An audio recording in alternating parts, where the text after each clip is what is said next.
Hey guys, it's Cameron again, and I'm back to do part 2 of my DVD, Blu-ray, and VHS update. I'm just going to go ahead and get the VHS out of the way. I only have 2 VHS tapes here, and they are both Shirley Temple VHS tapes. This one is Baby Take a Bow, and this one is Curly Top. I guess I should start by saying that my stepdad owns a sandblasting business, and he rents out storage spaces for, campers, trailers, cars, and if anybody doesn't pay the rent or they totally forget they ever stored anything there, then we get to keep that trailer, whatever they left to store. So somebody left a camper, and I think the owner wound up dying or something, and the family didn't want it, so they said we could have it, and they had just a ton of junk piled all the way to the ceiling, and we had to go through and clean everything out. But I wound up finding these 2 VHS tapes, and they're perfect condition. I'm really surprised there isn't, some kind of water damage. So it's pretty remarkable that these are in good condition, let alone viewable. So I picked them up, and I'm not much for VHS anymore now that I have DVD and Blu-ray, but I figured, what the heck, why let them go to waste? Alright, and now onto the Blu-ray. The first one here is probably the most prized possession in my collection. I'm just so happy to have it. And that is A Trip to the Moon, the limited edition Steelbook. This, I forget how much it's limited to. I think it's like 1,500 or 2,000 copies. I can't remember. I might be totally off on that. I'm sorry. But it was so limited that I decided I should probably pre-order it, which I never do. I never pre-order anything, but I decided to do it for this one just in case it wound up going out of stock. The movie itself, it's a short film. It's about 15 minutes long, for those who don't know. It was made in 1902, so this is a 110-year-old movie. If you have seen the movie Hugo, that was just recently made by Martin Scorsese, that was about the director of this film, George Méliès, and it was about, his work and his films. And this is the main film that was featured in Hugo. That iconic image with the moon and the rocket going into its eye. I think everybody knows that. I'd always seen this image, and I had never really known what it was from until I saw Hugo.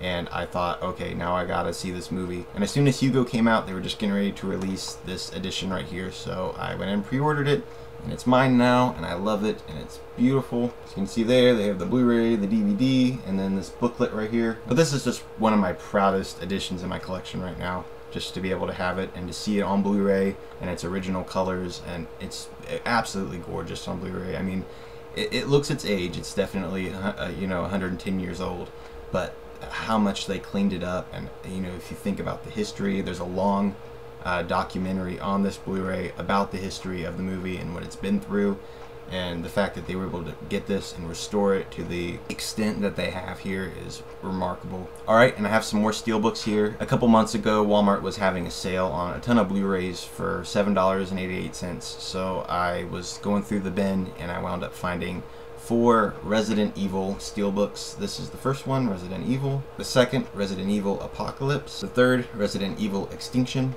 And this one is Resident Evil Degeneration. Resident Evil is based off of a hugely popular video game series, which I've never played. I've only seen the movies, but I hear that you will enjoy the movies a lot more if you haven't played the video games, and I'm not much of a gamer, so I enjoyed these a lot. I think they're really fun movies.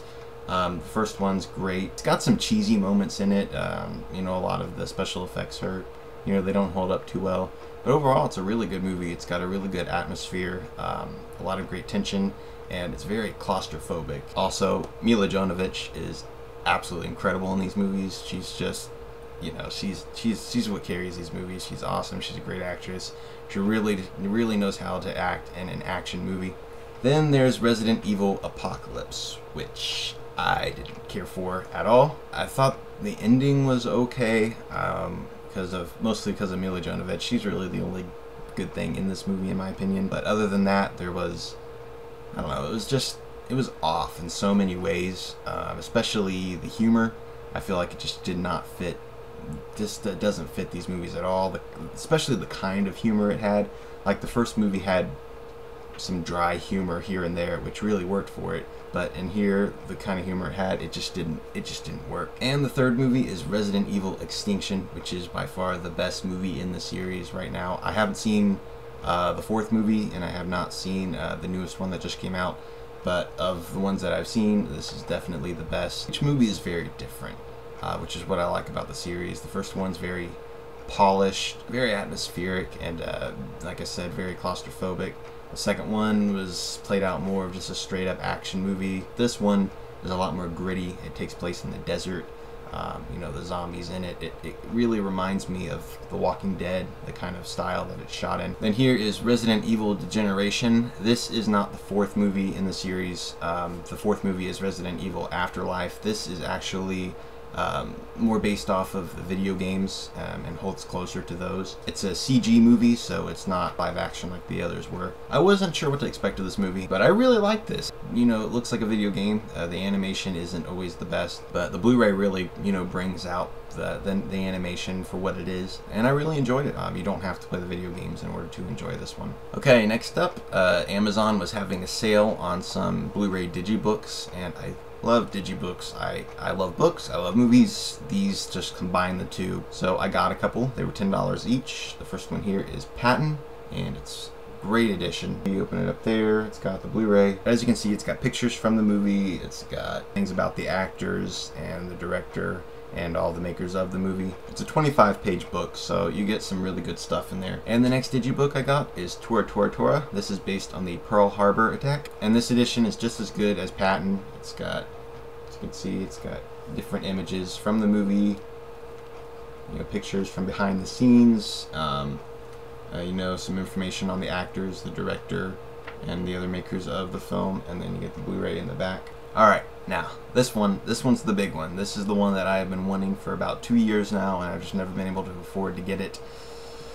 That is the Alien Anthology on Blu-ray. I'm just so excited to finally have these movies on Blu-ray, and this is the most amazing Blu-ray ever released.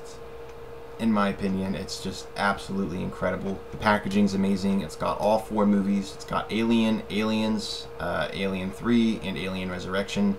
So you get 4 movies, plus for each of those 4 movies you have the theatrical cut and the extended director's cut. So technically you're getting 8 movies, plus you get every single special feature ever released on any of the previous Laserdisc or DVD releases. You just get everything. This is like the encyclopedia of Alien right here. And the packaging is really cool as well. As you can see, this is kind of like a book style packaging. I'm just going to flip through it here for you. This is Alien right here, and then you get another image just from one of the movies, Aliens, and then an image from the movie right there, Alien 3, and then you get another image of Ripley there, Alien Resurrection. And these 2 slots right here are for the bonus discs for all the different special features.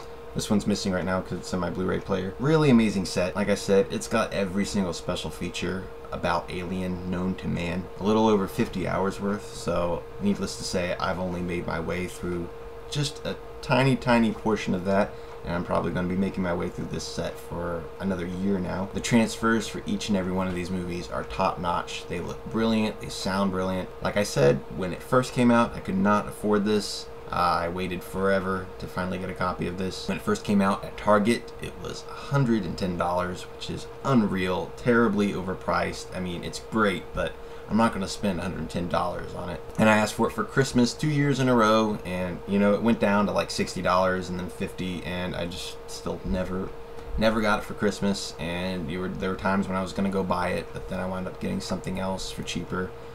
And I'm glad I waited, because Amazon had a sale on this for $28.99. I'm so happy I did not spend a ton on this set, because I would have been ticked off if I'd spent like $100 on this and then found out that it was on sale for $28.99. But it's mine now. I am happy I waited. It's brilliant. It was worth the wait. It's an amazing set, and I recommend it if you have not checked it out yet. So that is all for my DVD Blu-ray update. I hope you enjoyed it. And one last thing before I let you guys go. See that right there? That is the most amazing shirt ever. Walmart was selling them for about $6 each. They had this one right here, The Creature, Invisible Man, and Frankenstein.